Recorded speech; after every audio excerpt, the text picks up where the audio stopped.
Il-kelma rivelazzjoni ġejja mill-Latin re-velare, tneħħi l-velu, twarrab lata minn fuq xi ħaġa.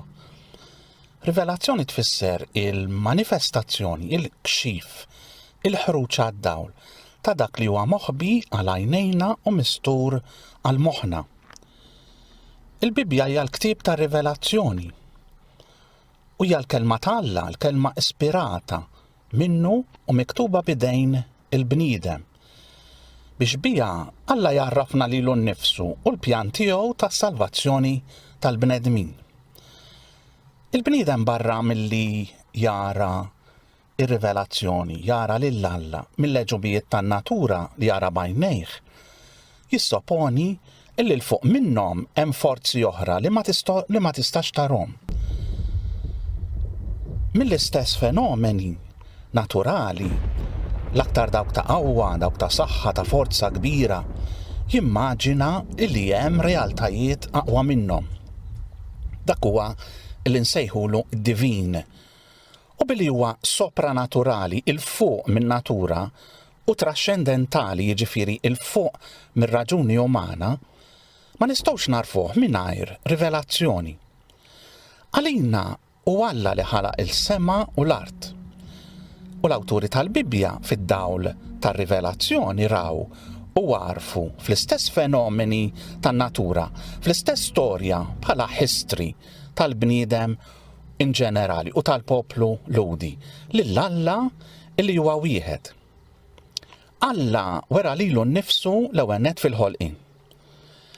Il-Bibja tkompli turina kif Alla irrivela lilu nnifsu u l-pjan tiegħu fl-istorja ta' Iżrael. Ngħidu aħna f'wieħed mill-aqwa momenti meta Alla qal ismu lil Mosè dejn is-siġra taqbad. Fil-Ġenesi kapitlu 3 vers 14, Alla jgħid lil Mosè x'jismu, jiena u dak li hu.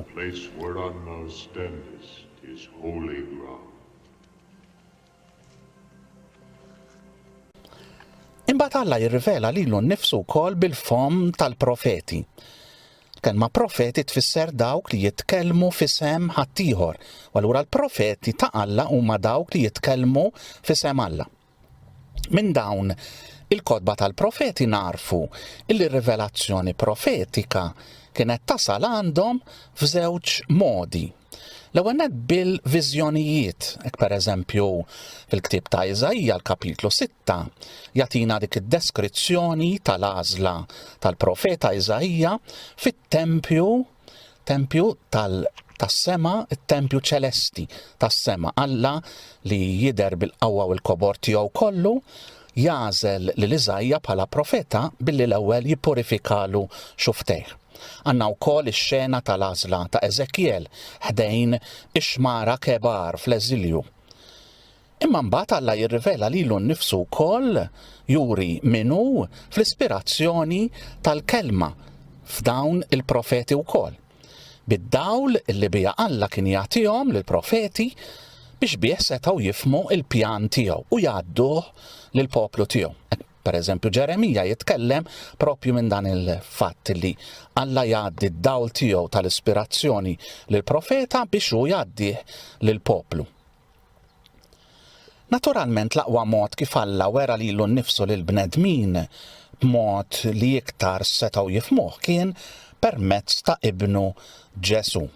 Hekk San Ġwan fl-ewwel kapitlu tal-Evanġelju tiegħu fil-vers 14 jgħid il-verb ta' Alla sar bniedem u waqqaf it-tinda tiegħu f'nofsna. Ta' jgħid il-verb jiġifieri l-espressjoni konkreta allura bil-miktub imma anke f'Ġesu innifsu li sar bniedem li tista' tarah, li tista' tmissu titkellem miegħu f'dan l-espressjoni ħajja tal-moħħ, tal-qalb ta' dak li hemm fil-moħħ ta' Alla, l-intenzjoni ta' Alla, il-verb Alla sar bniedem. Imbagħad għandna wkoll lil San Mattew l-Evanġelista iġib id-diskors ta' Ġesu fuq il-muntanja, nsejħulu d-diskors tal-muntanja. Fil-kapitlu 5 vers 17 jgħidilna illi Ġesu innifsu jgħid jiena ġejt fid-dinja biex inwassal il-liġi u l-profeti għal perfezzjoni. Liġi u l-profeti jiġifieri l-iskrittura kollha. Sa Mattew jgħidilna wkoll ħadd ma jaraf lill-missier jekk mhux liben u dak li liben irid jarrafulu. Ġdid Ġesu fl-aqwa tar-rivelazzjoni huwa hu li juri min huwa l-missier. Pray to thy Father which is in secret, and thy Father which seeth in secret shall reward thee openly. Jgħidilna wkoll l-Evanġelju innifsu fl-Evanġelju ta' San Ġwan il-vers 18 tal-ewwel kapitlu li l-Alla ħadd ma rah imma għarrafulna liben il-waħdini ta' Alla li hu fiħdan il-missier. Jekk huwa liben u qiegħed fiħdan il-missier huwa l-iktar persuna li jista' jirrivelalna jurina min huwa il-missier innifsu. Sa dan id-don ta' rivelazzjoni Ġesu ħallih lill-Knisja tiegħu, il-Knisja bħala il-komunità ta' dawk li jemmnu fih biex din ir-rivelazzjoni il-Knisja, il-komunità tifhimha, xxandara u xxandar lill-bnedmin kollha billi tħares dan l-għarfien ta' Alla. U għalhekk aħna nemmnu li r-rivelazzjoni nisranija għalkemm sħiħa u magħluqa mal-aħħar apostlu tista' tingħaraf aktar u tikber aktar sew fil-ħajja tal-Knisja in ġenerali bħala komunità bħala familja li temmen u sew fil-ħajja tal-membri individwali tagħha.